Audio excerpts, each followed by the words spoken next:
ஓம் அக்ஞான திமிரிந்தஸ்ய ஜானஞ்சன சலாக்காய சக்ஷுருன்மிலிதம் ஏன தஸ்மை ஸ்ரீ குருவே நமக. ஹரே கிருஷ்ணா. இன்னைக்கு மிகவும் முக்கியமான ஒரு அறிவிப்பு கொடுக்க இருக்கின்றோம். வர மாதம் 11ஆம் தேதி, செப்டம்பர் மாதம் 11ஆம் தேதி ஒரு பெரிய கருத்தரங்கு, பிரம்மாண்டமான கருத்தரங்கு நடத்த இருக்கின்றோம். இந்த காலகட்டத்தில் அந்த கருத்தரங்கு மிகவும் முக்கியமான ஒரு பொருளாக திகழாற்றுகின்ற மிகவும் முக்கியமான ஒரு கருத்தரங்காக இருக்க போகின்றது. ஏன் கூறுகின்ற பொழுதுல அரிது மானிட பிறவி மிகவும் அரிது தெரியுங்களா. மானிட பிறக்கிறது ஒரு சாமானியப்பட்ட ஒரு விஷயம் கிடையாது. துர்லபம் மாணவ ஜன்மா, ரொம்ப அரிதுங்க. இந்த மானிட பிறவி மிகவும் அரிது. ஏன் சொல்லுகின்ற பொழுது 2 புராணத்தில் இதை பற்றி கூறப்பட்டிருக்கிறது, மிக தெளிவாக கூறப்பட்டிருக்கின்றது. ஒன்று பிரம்ம வைவர்த்த புராணத்தில் கூறப்பட்டிருக்கின்றது. ஸோ அதை விளக்கு கொடுக்கறது பத்ம புராணம் விளக்கம் கொடுக்கின்றது தெரியுங்களா. பிரம்ம வைவர்த்த புராணத்தில் என்ன கூறப்பட்டிருக்கிறது என்றால், அஷ்இத்யம் சத்துரஸ் சைவ லட்சம் ஸ்தஞ்சீவ ஜத்தேசு. 84 லட்சம் ஜீவராசியில் தஞ்சீவ ஜதி மெதுவாக ஒன்னா நம்முடைய தவழ்ந்து வந்திருக்கு தெரியுங்களா. இந்த மனித பிறவி எடுக்கிறதுக்கு கொஞ்சம் நினைச்சு பாருங்க. 84 லட்சம் ஜீவராசிலிருந்து தவழ்ந்து வந்திருக்கோம். அப்பேற்பட்ட ஒரு மாநில பிறவை நம்ம எடுத்து அந்த மாநில பிறவியோட இலக்கு தெரியாம நம்ம இறந்தோம் என்றால் அதோட ஒரு அவுபாக்கியத்தனை எதுவுமே கிடையாதுங்க, எதுவுமே கிடையாது. We just didn't take this particular human birth just for the sake of taking. No, it's very very rare, extremely rare.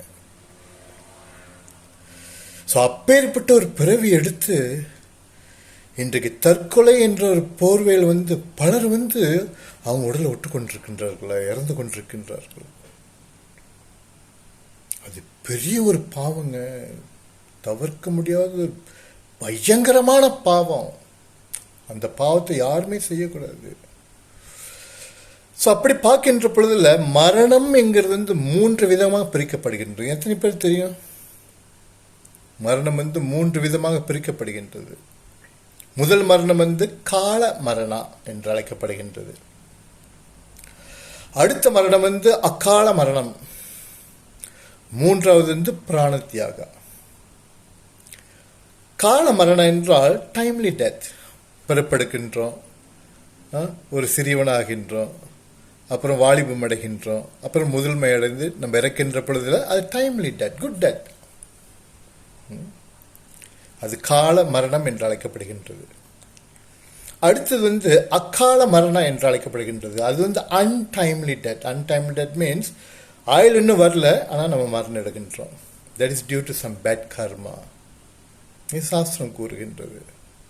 So அது எப்படி ஏற்படுகின்றது? டியூ டு ஆக்சிடென்ட், ஒரு நோய் நம்மளை ஏற்படுத்துகின்ற லைக் எய்ட்ஸ், வினரல் டிசீஸ், இந்த மாதிரி நோயில் இறக்கின்றவர்கள், அந்த மாதிரி இறக்கின்றவர்கள் அக்கால டிசீஸ், அன்டைம்லி டெத்.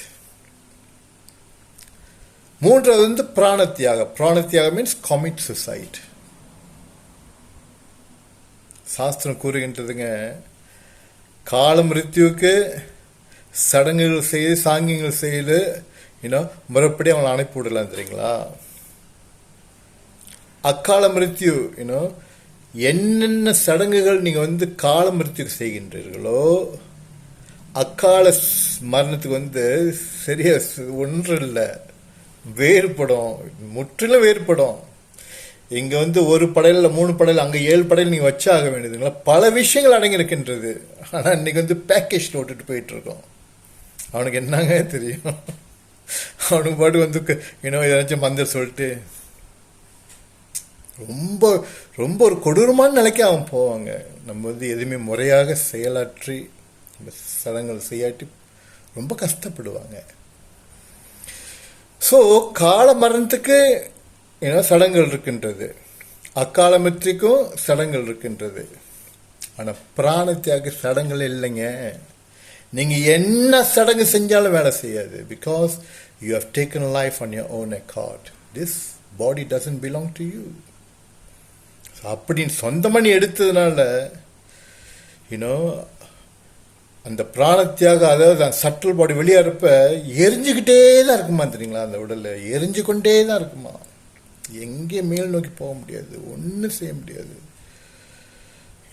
இதுக்கு நான் ஒரு உதாரணம் சொல்ல ஆசைப்படுறேன் தெரியுங்களா. என் கண் குளிர நான் பார்த்தேன். சர்வசாரணமாக சரி உடம்பு நம்மளால ஏற்றுக்கொள்ள முடியல இந்த வாழ்க்கையை, தற்கொலை பண்ணிக்கோன்னு கண் குளிர நான் பார்த்தேங்க. ஒரு நிகழ்வு ஜேபியில் ஜோஹரில் என்ன ஆச்சுன்னா, ஹஸ்பண்ட் ஒய்ஃப் அவங்க வந்து நான் வந்து நம்ம அண்ணன் வீட்டிலேருந்து தங்கியிருந்தேன். அப்போ ஒரு 4-5 வீடு தள்ளி ஸ்னேபர் அது ஃப்ளாட்ஸ் தாங்க. ஹஸ்பண்ட் ஒய்ஃப் எப்பயுமே குவாரல். 3 பிள்ளைங்களும் 4 பிள்ளைங்க எல்லாம் ஆம்பளை பிள்ளைங்கள்னு நினைக்கிறேன், மறதியாக இருக்குது. இது நீ கண்டிப்பாக கேட்டாக வேண்டும். ஸோ அவங்க என்ன செஞ்சிட்டாங்க, இந்த தகராறுனால சரி ஹஸ்பண்டுக்கு வந்து ஒரு இது சொல்லிட்டு செஞ்சு காட்டுவோன்னு சொல்லிட்டு இந்த குளோரெக்ஸ் இருக்குங்களா, குளோரெக்ஸ் அது வந்து பெரிய ஒரு விஷம் கிடையாது, அதை குடிச்சிட்டாங்க. ஷி ஜஸ்ட் வாண்ட் ட்ரெட்டன்ல திங்கிங் தட் இதை அவங்க கொண்டு போக நினச்சிட்டு கொஞ்சம் கூட குடிச்சிட்டாங்க தெரியுங்களா.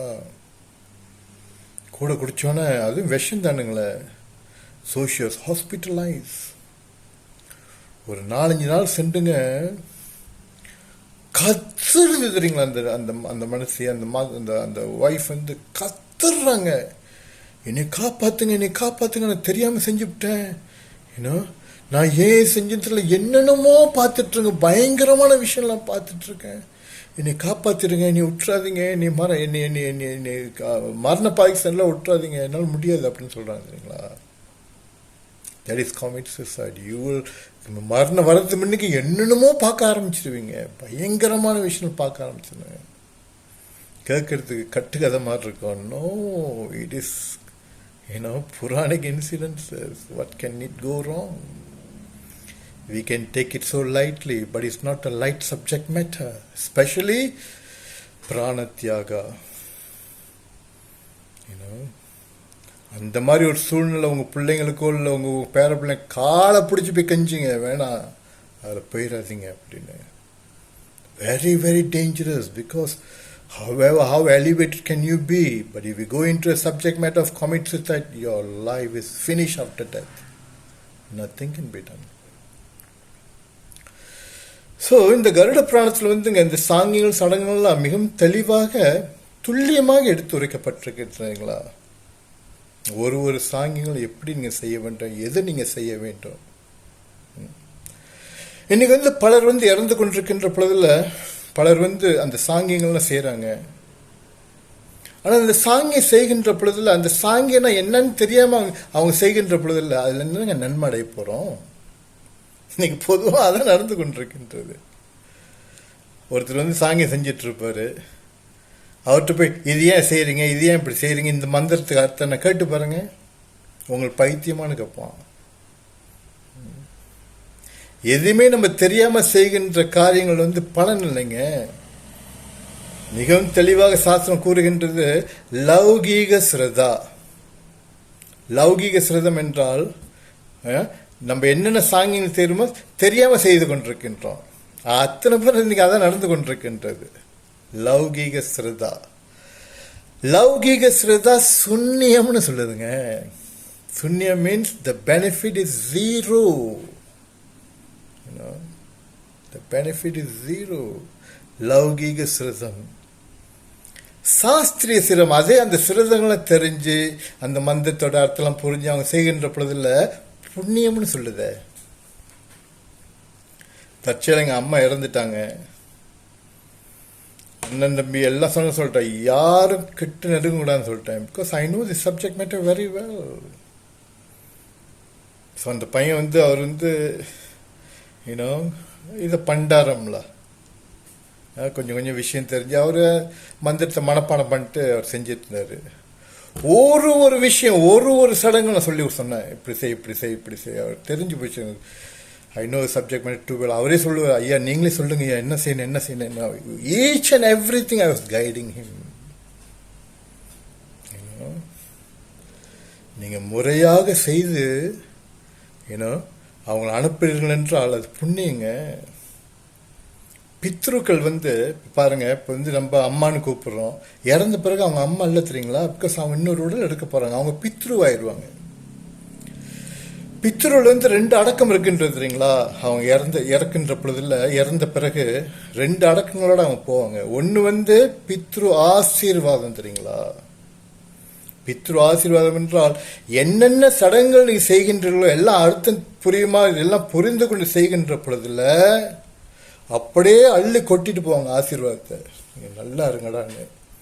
பித்ரு ஆசீர்வாதம் சாமானியப்பட்ட ஆசீர்வாதம் இல்லைங்க, அது வழி அவங்க வாழ்க்கையை மாற்றி அமைச்சிரும். அதே நம்ம இந்த சடங்குகளை முறைய செய்யாட்டி நம்ம இஷ்டப்படி செஞ்ச லௌகீக சிரதத்தில் போனோம் என்றால் பித்ரு சாபம் ஏற்பட்டுருங்க. இன்னைக்கு பொதுவாக தான் நடந்து கொண்டிருக்கின்றது. ஸோ இதெல்லாம் முன்னிட்டு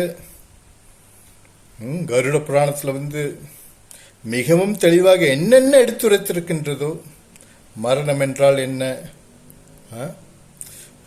என்னென்ன சாங்கியங்கள் நீங்க செய்ய வேண்டும், பொதுவாக ஆக முக்கியமான சாங்கியம் எது செய்றீங்களோ இல்லையோ, பிண்ட தானம் செய்யணும், பிண்டம் வளர்க்கணும். ஆக முக்கியமான இது பிண்டம் தெரியுங்களா. இன்னைக்கு எத்தனை பேருக்குங்க தெரியும், சும்மா பிடிச்சி வைக்கிறது இல்லை பிண்டம், அது பல விதிமுறைகள் இருக்கின்றது. ஸோ ஒரு ஸ்லோகத்தில் சொல்லப்பட்டிருக்கின்றது 41 சாப்டர் 1 டெக்ஸ்ட் 41. அர்ஜுனர் கூறுகின்றார் கிருஷ்ணா கிட்ட, சங்கரோ நரக்கையைவா குலகனானம் குலாசியச்சா பித்ராஹி ஏசம் லுப்டு பிண்டான்னு சொல்றாரு. லுப்டு பிண்டா டக்கா கிரியா. கிருஷ்ணா, கலியுகம் வந்துருச்சு. many will go சங்கர அன்வான்ட் ப்ராஜினி ஆவாங்க. பிகாஸ் ஆன்மீக பாதையெல்லாம் விட்டு திரைச்சிட்டு போயிடுவாங்க. இன்னைக்கு அதான் நடந்து கொண்டிருக்கின்றது. ஆன்மீகமே இல்லாமல் போய் கொண்டிருக்கின்றது. இன்னைக்கு பாருங்க, உலகம் எப்படி கொந்தளிச்சிட்டு இருக்கின்றது. இன்னைக்கு கோவிட்லாம் இவ்வளவு தாக்குது, என்னென்னமோ தாக்கிட்டு இதெல்லாம் பாவ செயல்ங்க, மனிதர்கள் செய்த பாவ செயல்கள். 50 வருஷம் 60 வருஷம் 100 வருஷம் பின்னுக்களா இருந்துச்சுங்களா இதெல்லாம். அப்ப பாவங்கள் குறைவா இருந்துச்சு.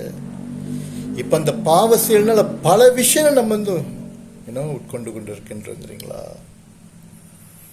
சோ அப்படி பார்க்கின்ற பொழுதுல கருட புராணத்துல மிகவும் தெளிவாக எடுத்துரைத்திருக்கின்றது. ஒரு விஷயம் மிகவும் துல்லியமாக எடுத்துரைத்திருக்கின்றது.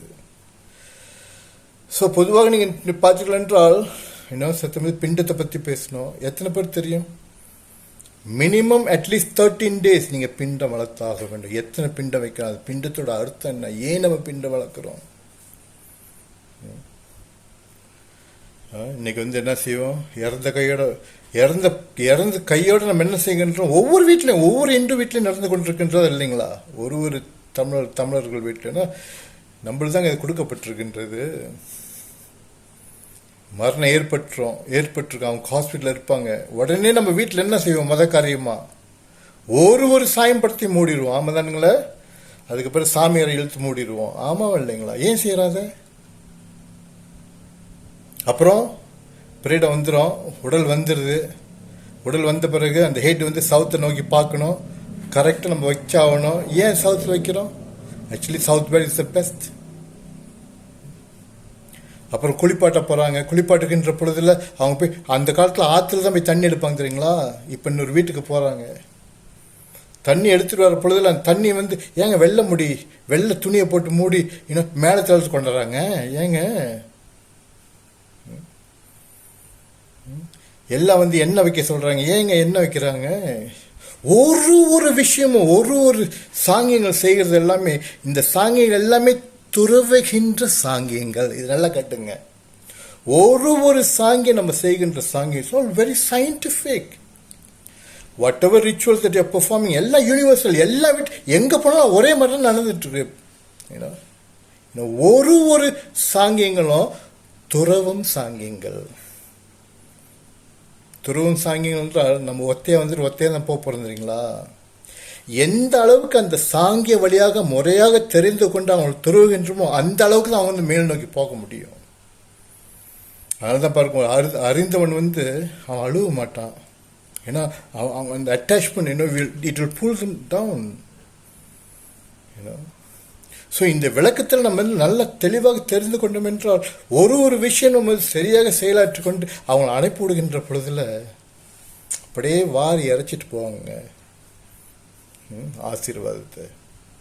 இன்னைக்கு பெரும்பாலும் ஆசீர்வாதம் கிடையாது. எத்தனை பேர்த்துக்கு தெரியும் நம்ம என்னென்ன செய்து கொண்டிருக்கின்றோம், முறையாக செய்கிறோமா, தெரிந்து கொண்டு செய்கிறோமா? இல்லைங்க.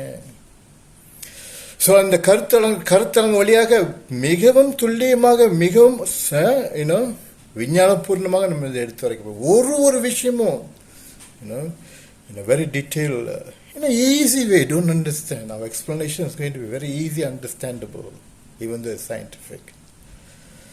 அது நடத்திருக்கின்றோம். வர 11ஆம் தேதி Saturday, it's falling on Saturday. தயவு செய்துங்க ஒரு நல்லது செய்யணும்னு ஆசைப்படுறீங்களா, ஒருத்தவங்களுக்கு தர்மம் செய்யணும்னு ஆசைப்படுறீங்களா, உங்க நெருங்கினவர்களுக்கு நான் சொன்னேன்ல, இந்த இறப்பு நிகழ்வை பற்றி 19,000 ஸ்லோகங்கள் கூறப்பட்டிருக்கு. எவ்வளவு முக்கியமான ஒரு நிகழ்வு. அது மிகவும் விமர்சமாக, மிகவும் தெளிவாக நம்ம வந்து எடுத்துரைக்க போகின்றோம். குறைஞ்சது 2 பகுதினாச்சும் வேண்டும். அப்படி கேள்வி பதில் அதிகமாக வருகின்ற பொழுது நம்ம 3 பகுதியாக நம்ம எடுக்க போகின்றோம். First week, second week, third week. So we are not going to charge you all anything. Even you can give thousands and thousands of this subject matter is not available as what you think that you can get. No way. Because ரொம்ப ஆழமாக போயிட்டு மிகவும் தெளிவாக நம்ம எடுத்துரைக்க போகின்றோம். தயவு செய்து வந்து கலந்து கொள்ள முடியும் மிகவும் தாழ்மை கேட்டுக்கொள்கின்றோம். Thank you all very much. Hare Krishna.